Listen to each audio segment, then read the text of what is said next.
વિશાળ જનમેદની સાથે રાજકોટમાં રૂપાલા સામે ક્ષત્રિયોનો હુંકાર. મહાશક્તિ પ્રદર્શનમાં કહ્યું સ્વાભિમાન સાથે સમાધાન નહીં જ કરીએ. રાજકોટ ભાજપના ઉમેદવાર પુરુષોત્તમ રૂપાલા દ્વારા કરવામાં આવેલી ટિપ્પણીને લઈને ક્ષત્રિય સમાજમાં રોષ યથાવત છે. જે અંતર્ગત રાજકોટના રતનપરમાં ક્ષત્રિયોનું અસ્મિતા મહાસંમેલન યોજાયું. સંમેલનમાં ગુજરાતના તમામ જિલ્લાઓ ઉપરાંત રાજસ્થાન અને મહારાષ્ટ્રમાંથી પણ ક્ષત્રિય સમાજના લોકો મોટી સંખ્યામાં ઉમટી પડ્યા. રતનપરમાં અંદાજે 13 એકર જગ્યામાં આ મહાસંમેલનનું આયોજન કરવામાં આવ્યું, જેમાં ક્ષત્રિય સમાજની કોર કમિટીના સભ્યો દ્વારા પુરુષોત્તમ રૂપાલાની ટિકિટ રદ કરવામાં આવે તેવી માંગ વધુ ઉગ્ર બનાવવામાં આવી. ઉપરાંત જો ટિકિટ રદ નહીં થાય તો આંદોલન આગળ કેમ વધારવું તેની રણનીતિ પણ નક્કી કરવામાં આવશે.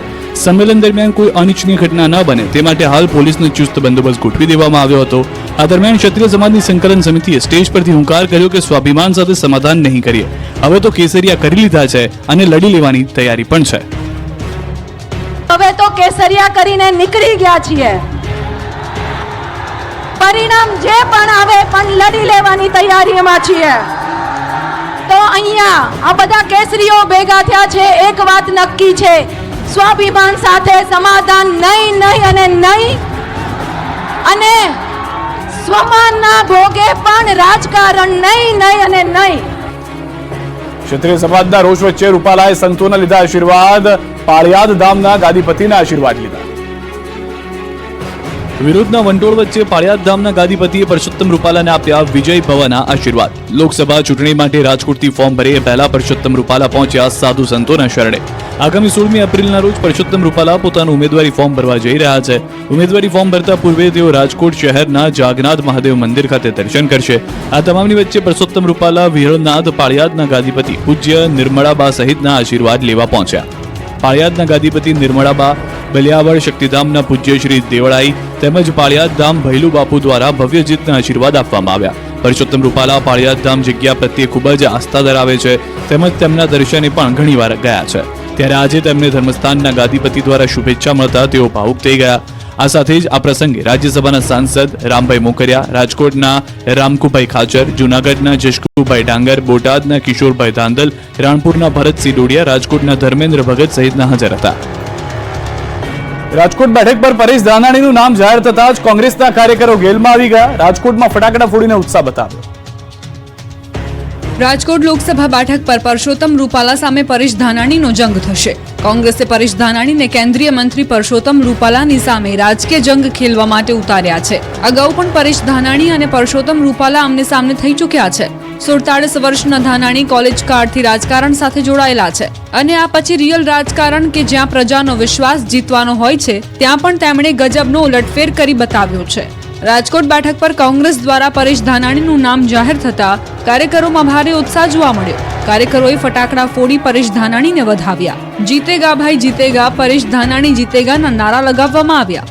જોકે જીતના દાવા વચ્ચે કોંગ્રેસમાં મોટા નેતાઓની પાંખી હાજરી જોવા મળી. ઉજવણી સમયે ઇન્દ્રનીલ રાજ્યગુરુ, ડોક્ટર હિમાંગ વસાવડા, મહેશ રાજપૂત, પ્રદીપ ત્રિવેદી, લલિત કગથરા સહિતનાઓની સૂચક ગેરહાજરી જોવા મળી. શહેર પ્રમુખ અતુલ રાજાણીએ નિવેદન આપ્યું કે તમામ લોકોને હાજર રહેવા માટે સોશિયલ મીડિયાના માધ્યમથી કહેવામાં આવ્યું, છતાં કોઈ કારણોસર કેટલાક આગેવાનો હાજર રહ્યા નથી. જેની ઢુમરે કર્યું પરેશ ધાનાણીને રક્ત તિલક. મહિલાઓની અસ્મિતા બચાવવાની હાંકલ કરી. લોકસભાની ચૂંટણી પહેલા રાજકોટ બેઠકનું રાજકારણ ગરમાયું છે. રાજકોટ બેઠક પરથી ભાજપના ઉમેદવાર અને કેન્દ્રીય મંત્રી પુરુષોત્તમ રૂપાલાના ક્ષત્રિયો સામેના નિવેદન બાદ વિવાદ વકર્યો હતો. રૂપાલા સામે કોંગ્રેસે પરેશ ધાનાણીને મેદાનમાં ઉતાર્યા છે. પુરુષોત્તમ રૂપાલાની સામે પરેશ ધાનાણીને ઉભા રાખતા કાર્યકર્તાઓમાં પણ ખુશીનો માહોલ છવાયો છે. અમરેલીના કોંગ્રેસના કાર્યાલય ખાતે આગેવાનો અને કાર્યકર્તાઓની બેઠક યોજાઈ હતી, જ્યાં અમરેલી લોકસભાના કોંગ્રેસના ઉમેદવાર જેનીબેન ઠુમ્મર પરેશ ધાનાણીને રક્ત તિલક કર્યું હતું. આ સાથે જેનીબેન ઠુમ્મરે લોકસભાની ચૂંટણીમાં રાજકોટ બેઠક ઉપર પરેશ ધાનાણીનો વિજય થાય તે માટે વિશ્વાસ વ્યક્ત કર્યો. જેનીબેન ઠુમ્મરે રક્ત તિલક કર્યા બાદ કહ્યું કે પરેશ ધાનાણીને દરેક સમાજની મહિલાઓ વતી વિજય તિલક કર્યું છે. રાજકોટના રણ મેદાનમાં પરેશ ધાનાણી અજય બનીને આગળ આવ્યા છે. ત્યારે દરેક સમાજની બહેનોની અસ્મિતા માટે જંગ લડશે. તેઓએ કહ્યું કે આ જંગમાં તમે એકલા નથી, અમે તમારી સાથે છીએ. આ તરફ ભાજપના ઉમેદવારોએ પ્રચારની ગાડી પૂરજોશમાં ચલાવી. લોકસભા ચૂંટણીને પગલે દેશ સહિત ગુજરાતમાં રાજકીય રંગ ચડી ચૂક્યો છે. ભાજપ અને કોંગ્રેસ બંને પક્ષે ઝંઝાવતી પ્રચારની શરૂઆત થઈ છે. ત્યારે ગુજરાત ભાજપના અધ્યક્ષ અને નવસારી બેઠકના ભાજપ ઉમેદવાર CR પાટીલે પોતાના મત વિસ્તાર નવસારીમાં પ્રચાર કર્યો.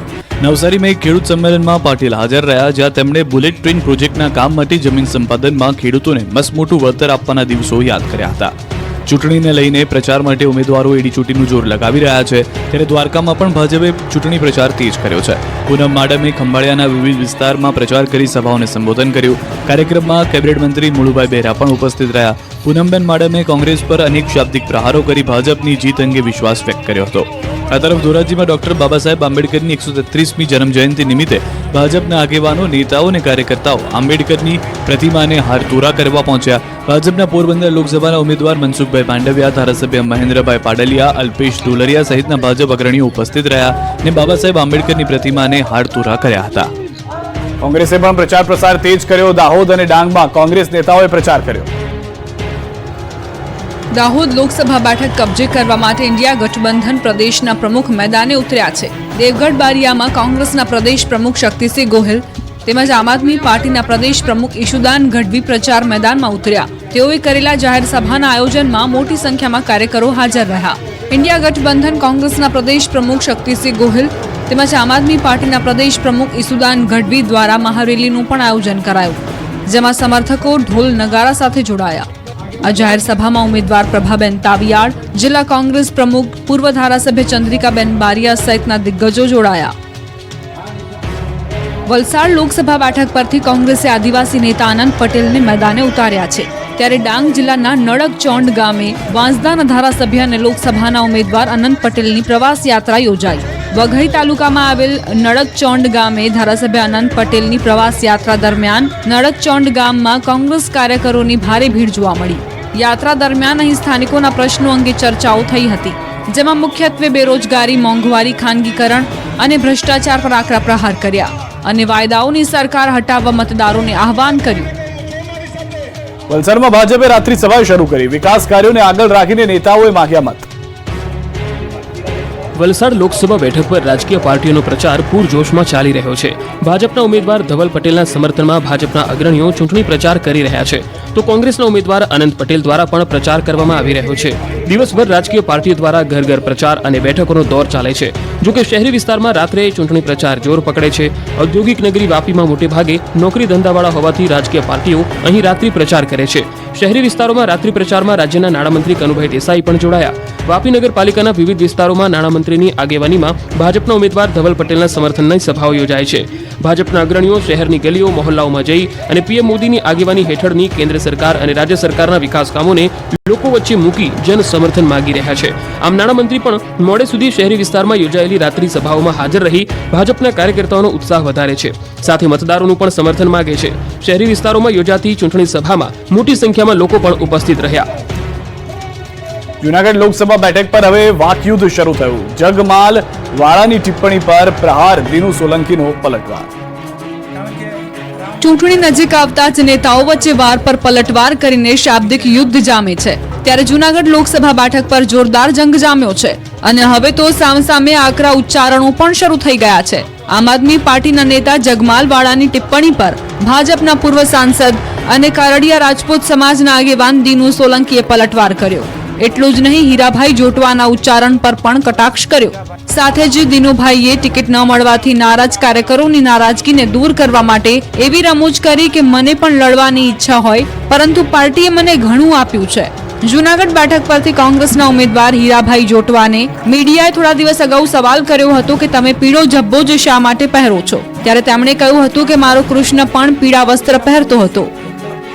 ચૂંટણીને લઈને ક્યાંક બહિષ્કારની ચીમકી ઉચ્ચારાય તો ક્યાંક મતદાન જાગૃતિનો સંદેશ અપાયો. લોકસભાની ચૂંટણી નજીક છે, ત્યારે ડાંગના વધુ એક ગામના લોકોએ ચૂંટણી બહિષ્કારની ચીમકી ઉચ્ચારી. હનવતચોંડ ગામના લોકોએ ઢુંઢુંડિયા ફળિયાને ગામ બનાવવાની માંગ કરી. અનેક વખત સ્થાનિક પ્રશાસને રજૂઆત કરી હોવાનો ગ્રામજનોનો દાવો છે. ઢુંઢુનિયા ફળિયાને ગામ નહીં બનાવવામાં આવે તો ચૂંટણી બહિષ્કારની ગ્રામજનોએ ચીમકી ઉચ્ચારી. આ ઉપરાંત આ વિસ્તારમાં કેટલીક સુવિધાઓનો પણ અભાવ હોવાની ગ્રામજનોની બૂમ છે. લડેંગે, જીતેંગે, ગાંવ લેકર રહેંગે. દેશના સૌથી મોટા લોકશાહીના પર્વમાં લોકોમાં મતદાન જાગૃતિ આવે તે માટે પ્રયાસો હાથ ધરાયા છે. ત્યારે સુરતમાં સુમુલ ડેરીએ પણ લોકોમાં મતદાન અંગે જાગૃતિ લાવવા માટે અનોખી પહેલ કરી છે.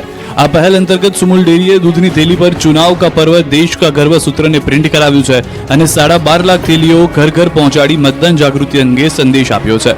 સુરતની વિવિધ સંસ્થાઓ કે ઔદ્યોગિક એકમો દ્વારા પણ મતદાન જાગૃતિ વધારવાના વિશેષ પ્રયાસો કરવામાં આવી રહ્યા છે. ખેડામાં યોજાયું મધ્ય ગુજરાત માલધારી સમાજનું મહાસંમેલન. માલધારી ભાઈઓ બહેનો અને યુવાનો ઉમટ્યા. લોકસભા ચૂંટણીમાં પ્રચારનો ધમધમાટ શરૂ થયો છે. ઉમેદવારો ચૂંટણી પ્રચારમાં પોતાનું એડીચોટીનું જોર લગાવી રહ્યા છે. ત્યારે ખેડાના ગોબલજ ગામમાં મધ્ય ગુજરાત માલધારી સમાજનું સંમેલન યોજાયું. ખેડા લોકસભા ઉમેદવાર દેવુસિંહ ચૌહાણના સમર્થનમાં માલધારી સમાજનું મહાસંમેલન યોજાયું. સંમેલનમાં 10,000થી વધારે લોકો ઉપસ્થિત રહ્યા. દેવુસિંહ ચૌહાણે જંગી મતોથી વિજય બનાવવા હાકલ કરવામાં આવી. સંમેલનમાં ખેડા, માતર, ધોળકા, દસક્રોઈ, કપડવંજ, અમદાવાદ, કઠલાલથી હજારોની સંખ્યામાં માલધારી ભાઈઓ અને સમાજના અગ્રણીઓ ઉપસ્થિત રહ્યા. ગુજરાત પોલીસ વિભાગમાં બદલી અને બઢતીનો રાઉન્ડ. 20થી વધુ અધિકારીઓને પ્રમોશન, અન્ય waiting for પોસ્ટિંગમાં.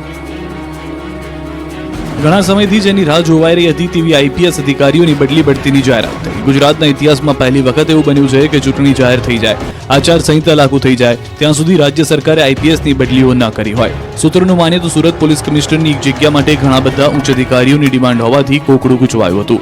Rajkumar Pandian, Shamsher Singh, Anupamsinh Gehlot, KLN Rao જેવા નામો સુરત પોલીસ કમિશનર બનવા માટેની ઈચ્છા દર્શાવી ચૂક્યા હોવાનું ચર્ચાય છે.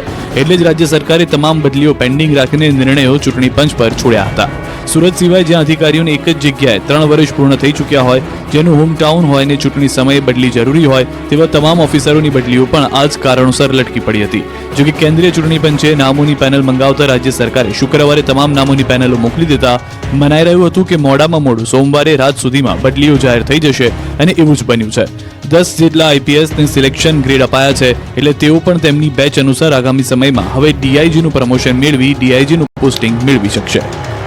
મરચાની સિઝનમાં ગ્રાહકો ના મળતા વેપારીઓ પરેશાન. મોરબી પંથકમાં મરચા વેચતા વેપારીઓ મૂંઝવણમાં મુકાયા. ઉનાળો આવતા જ મરી મસાલાની સિઝન શરૂ થાય છે અને એ સાથે જ મસાલાઓ વેચતા વેપારીઓમાં ધમધમાટ શરૂ થઈ જાય છે. ખાસ કરીને સૌરાષ્ટ્રમાં ગૃહિણીઓ અત્યારના સમયમાં 12 મહિનામાં મસાલાઓનો સંગ્રહ કરતી હોય છે. ત્યારે મરી મસાલાના વેપારીઓ સારી એવી કમાણી પણ કરી લે છે. જોકે આ વખતે લાલ મરચાના ભાવમાં ઘટાડો થયો હોવા છતાં વેપારીઓને પૂરતા ગ્રાહકો નથી મળી રહ્યા. સૌથી જરૂરી લાલ મરચાની ગણના થાય છે. જોકે આ વર્ષે મરતા ભાવમાં નોંધપાત્ર ઘટાડો જોવા મળ્યો છે. મોરબીમાં બહાર ગામથી લાલ મરચા વેચવા લોકો આવે છે, પરંતુ વેપારીઓને પૂરતા ગ્રાહકો મળતા નથી અને આખો દિવસ ગ્રાહકોની રાહમાં જ નીકળી જાય છે. ઓછી ગરાગી થતા મરચાના વેપારીઓ મૂંઝવણમાં મુકાયા છે. બીજી તરફ ગૃહિણીઓ કહી રહી છે કે ગત વર્ષની સરખામણીએ આ વર્ષે પણ મરચાના ભાવમાં જરા પણ ઘટાડો નથી થયો.